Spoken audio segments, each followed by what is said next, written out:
ప్రపంచం నేను మీ హేమమాలిని. మరి ఇవాల్టి సినీ ప్రపంచంలో ఏమేం అప్డేట్స్ ఉన్నాయో ఇప్పుడు చూసేద్దాం. ఇక్కడున్న 3 నెలలు నా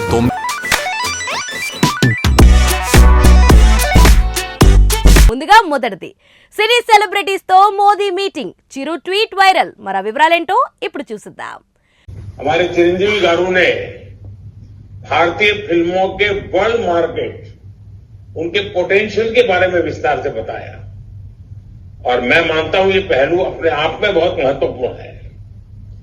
आज जब पूरी दुनिया भारत के प्रति आकर्षित हो रही है तो हमें भी अपनी सॉफ्ट पावर को दुनिया के पास ले जाना है. ప్రధాని Narendra Modi world audio visual and entertainment summit అంటే వేవ్స్ ను ప్రతిష్టాత్మకంగా తీసుకున్నారు.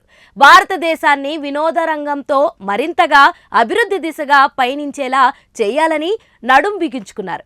ఈ క్రమంలో భారతదేశంలోని పలు ఇండస్ట్రీలోని ప్రముఖులందరితోనూ భేటీ అయ్యారు. స్టార్ హీరోలందరితోనూ శుక్రవారం జూమ్ మీటింగ్లో ముచ్చట్లు పెట్టారు. వారి సలహాలు సూచనలు కూడా తీసుకున్నారు. ఈ భేటీలో టాలీవుడ్ నుంచి చిరంజీవి, నాగార్జున మాత్రమే పాల్గొన్నట్లుగా కనిపిస్తుంది. ఈ మీటింగ్లో చిరంజీవి గురించి పీఎం నరేంద్ర మోదీ ప్రత్యేకంగా ప్రస్తావించి ప్రశంసించారు. ఇక ఈ మీటింగ్ గురించి స్పందిస్తూ తాజాగా చిరు వేసిన ట్వీట్ వైరల్ అవుతుంది. మాకు ఈ గౌరవం ఇచ్చిన ప్రధాని మోదీ గారికి థ్యాంక్స్. వేవ్స్ ప్రాజెక్ట్లో అడ్వైజరీ మెంబర్గా ఉండడం ఎంతో ఆనందంగా ఉందని తెలియజేశారు. నా తోటి సహచర నటులతో కలిసి మా అభిప్రాయాలన్నీ పంచుకోవడం సంతోషంగా ఉందని తెలియజేశారు. మోదీ గారి బ్రెయిన్ చైల్డ్ అయిన ఈ వేవ్స్ ప్రాజెక్ట్ అద్భుతంగా ఉండబోతుందని, మన దేశ స్థాయిని పెంచేలా ఈ ప్రాజెక్టును ఆచరణలోకి తీసుకొస్తారని మాకు నమ్మకం ఉందని తెలియజేశారు. సరికొత్త చరిత్రను లిఖించబోతున్నామనే ఎగ్జైట్మెంట్, సంతోషంలో ఉన్నామంటూ చిరు వేసిన ఈ ట్వీట్ ఇప్పుడు నెట్టింట్లో ట్రెండ్ అవుతుంది. ప్రస్తుతం చిరంజీవి విశ్వాంబర సినిమా షూటింగ్ తో బిజీగా ఉన్నారు. ఈ మూవీని సమ్మర్ లో రిలీజ్ చేయాలని ప్లాన్ చేస్తున్నారు. ఇక అనిల్ రావుపూడి సినిమాకి కూడా చిరు ఓకే చెప్పినట్లుగా సమాచారం. ఈ మూవీకి సంబంధించిన అనౌన్స్మెంట్ కూడా త్వరలోనే రానుందట. నిర్మాత సాహు గారపాటి అయితే ఈ మూవీకి ఇంకో 4 నెలల్లోనే స్టార్ట్ అవుతుందని తెలియజేస్తున్నారు. ఇక ఈ మూవీ అనిల్ రావుపూడి స్టైల్లోనే అవుట్ అండ్ అవుట్ ఎంటర్టైనర్ లా ఉంటుందని చెప్పేశాడు. ఈ కథ మాత్రం ఇంకా పూర్తి కాలేదట. Anil Ravipudi script work finish చేయాల్సి ఉంది. మరోవైపు శ్రీకాంత్ ఓదెల సినిమా సైతం లైన్ లో ఉందన్న సంగతి అందరికీ తెలిసిందే. మన సినీ ప్రపంచంలో నెక్స్ట్ అప్డేట్, RC16 షూట్ కాస్త లీక్ చేసిన రత్నవేలు. మరి ఆ వివరాలేంటో ఇప్పుడు చూసేద్దాం.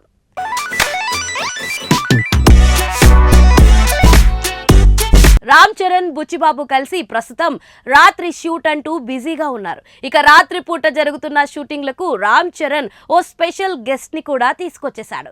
క్లింకారాకు ఇప్పుడే షూటింగ్లను రామ్ చరణ్ పరిచయం చేస్తున్నట్లుగా ఉన్నాడు.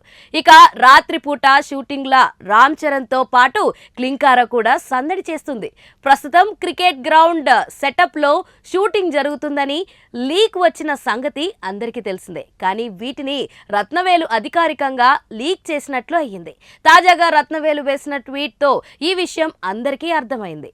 Flood light, night shooting, cricket అంటూ హ్యాష్ ట్యాగ్లతో ట్వీట్ వేశాడు. దీంతో ప్రస్తుతం క్రికెట్ సీన్లకు సంబంధించిన షూట్ జరుగుతుందని అందరికీ తెలిసిపోయింది. అయితే అసలు బుచ్చిబాబు ప్లానింగ్ ఏంటో ఎవరికీ అర్థం కావడం లేదు. ఈ మూవీ కుస్తీ పోటీల నేపథ్యమా, కబాడీ నేపథ్యమా, క్రికెట్ ఆట చుట్టూ కథ తిరుగుతుందా అన్నది అర్థం కాక తలపట్టుకుంటున్నారంతా. ఉప్పిన తర్వాత బుచ్చిబాబు చాలా టైం తీసుకుని ఈ కథను ప్రిపేర్ చేసుకున్న సంగతి అందరికీ తెలిసిందే. గ్రౌండ్ వర్క్ చాలా చేశాడు. ఇక మ్యూజిక్ డైరెక్టర్ AR రెహమాన్తో ఎప్పటి నుంచో బుచ్చిబాబు ట్రావెల్ చేస్తున్నారు. అందుకే సినిమా ప్రారంభం కంటే ముందే పాటలన్నీ ఇప్పించేసుకున్నాడు. రెహమాన్ మొదటి తెలుగు సినిమా ఇదే కావడంతో అందరిలోనూ అంచనాలున్నాయి. ఇంటర్నేషనల్ లెవెల్లో సౌండింగ్ ఉంటుందని అంతా ఫిక్స్ అయ్యారు. బుచ్చిబాబు ఈ మూవీని పాన్ ఇండియాగా కాకుండా పాన్ వరల్డ్ అపీల్ ఉన్న సినిమాగా మలుచుబోతున్నాడని అర్థమవుతుంది. రా అండ్ రస్టిక్ గా ఉంటుందని తెలిసిపోతుంది. ఇక నెగిటివ్ కెమెరా, ఫిలిం కెమెరాలతో కొంత పార్ట్ షూటింగ్ చేస్తున్నామని రత్నవేలు ఆల్రెడీ లీక్ చేసేశాడు. ఆ సీన్లు ఎంతో రాగా, సహజతత్వానికి దగ్గరగా ఉంటాయని కెమెరామ్యాన్ చెప్పిన సంగతి తెలిసిందే. ఇక ఈ మూవీని దసరాకో, దీపావళికో, క్రిస్మస్కో ఏదో ఒక స్పెషల్ డేకి మాత్రం రిలీజ్ చేస్తారని అంతా ఫిక్స్ అయ్యారు. గ్రౌండ్ మట్టి దుమ్ము ధూళి మధ్య షూటింగ్లు చేయడంతో రామ్ చరణ్కి హెల్త్ కాస్త దెబ్బతినిందని యూనిట్ నుంచి సమాచారం. తీవ్ర జ్వరంతో ఉన్నా కూడా ఈ రాత్రిపూట షూటింగ్లు చేస్తున్నారని చెబుతున్నారు. ఇక రామ్ చరణ్ డెడికేషన్కు ఇదొక ఉదాహరణగా చెప్పుకోవచ్చు.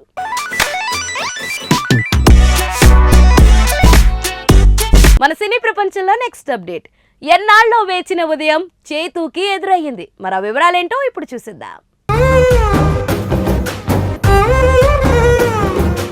ఇక్కడున్న 3 నెలలు నాకు ఎన్నాళ్ళలో వేచిన ఉదయం అనే పాట ఇప్పుడు నాగ చైతన్యకు బాగా సరిపోతుంది. ఎందుకంటే గత కొన్ని సినిమాలు కనీసం టాక్ తెచ్చుకోలేక యుఎస్ ప్రీమియర్ల నుంచే డిజాస్టర్ అనిపించుకోవడం అభిమానులను తీవ్ర కలవరానికి గురి చేసింది. థ్యాంక్ యూ కస్టడీ మొదటి రోజు సాయంత్రానికే చేతులెత్తేసిన వైనం అంతా సులభంగా మర్చిపోయేది కాదు. అతిథి పాత్ర చేసిన బాలీవుడ్ మూవీ లాల్ సింగ్ చడ్డా సైతం దారుణమైన ఫలితాన్ని అందుకుంది. వెబ్ సిరీస్ దూతకు మంచి పేరే వచ్చినప్పటికీ దాని రీచ్ తక్కువ కాబట్టి థియేట్రికల్గా బలంగా రుజువు చేసుకోవాలనే కసి చేతులో కొన్ని నెలలుగా రగులుతుంది. ఈ ఎదురుచూపులకు తండేల్ తెరవేసినట్లే. ఇండస్ట్రీ రికార్డులు బద్దలు కొట్టే టాక్ కాదు కానీ బాగుంది, నిరాశపరిచేలా లేదనే కమెంట్స్ పబ్లిక్తో పాటు రివ్యూల్లోనూ కనిపించాయి. ఆ ఆనందం చేతు మొహంలో స్పష్టమవుతుంది. నిన్న సాయంత్రం జరిగిన సక్సెస్ ప్రెస్ మీట్లో ఆ భావోద్వేగాన్ని మీడియా ప్రతినిధులు గమనించారు. హిట్ మాట విని చాలా కాలమైందని తను స్వయంగా ఒప్పుకోవడం చూస్తే ఇంతకాలం ఎంత బాధపడ్డాడో అర్థమవుతుంది. సాయి పల్లవి లాంటి డామినేటింగ్ ఆర్టిస్ట్ ఉన్నప్పటికీ ఆమె కన్నా ఎక్కువ తన పర్ఫార్మెన్స్ గురించి మాట్లాడుకోవడం చేతు సాధించిన మరో బెంచ్ మార్క్ అని చెప్పుకోవచ్చు. సో అక్కినేని అభిమానులందరికీ హ్యాపీ మూమెంట్. తండేల్ నెంబర్లు ఎలా ఉంటాయని ఊహించడం ఇప్పుడు తొందరపాటే అవుతుంది కానీ ప్రమోషన్లు ఆపకుండా జనాలకు సినిమాను మరింత చేరువుగా చేసే బాధ్యతను చేతు టీం తీసుకోబోతుంది. అల్లు అరవింద్ దీనికోసం ప్రత్యేక ప్రణాళిక సిద్ధం చేస్తున్నారట. ఇటీవల తీవ్ర సమస్యగా మారిన పైరసీ సమస్యని ఎదుర్కొనేలా బన్నీవాస్ పలు సంస్థలు సహాయ సహకారాలను తీసుకోబోతున్నారని తెలిసింది. ఎలాగో ఈ నెలలో తీవ్రమైన పోటీ ఇచ్చే తండేల్ రేంజ్ సినిమాలు లేవు కాబట్టి ఈ మూమెంట్ ఇలాగే కొనసాగితే చేతు కెరియర్లో హైయెస్ట్ గ్రాస్ ఇదే కావచ్చు. నీకు ఏడ్నీళ్ళతో స్నానం చేయడం ఇష్టమా లేకపోతే నాతో ఉండడం ఇష్టమా? నువ్వు నాకు ఏడ్నీళ్ళతో స్నానం చేయించడం ఇంకా ఇష్టమే. సో చూసారు కదా, ఇదండి ఇవాల్టి సినీ ప్రపంచం. మరొక ఇంట్రెస్టింగ్ ఎపిసోడ్ తో మళ్ళీ కలుసుకుందాం. అప్పటి వరకు చూస్తూనే ఉండండి పూరా local. This is your Hemamalini signing off. Bye.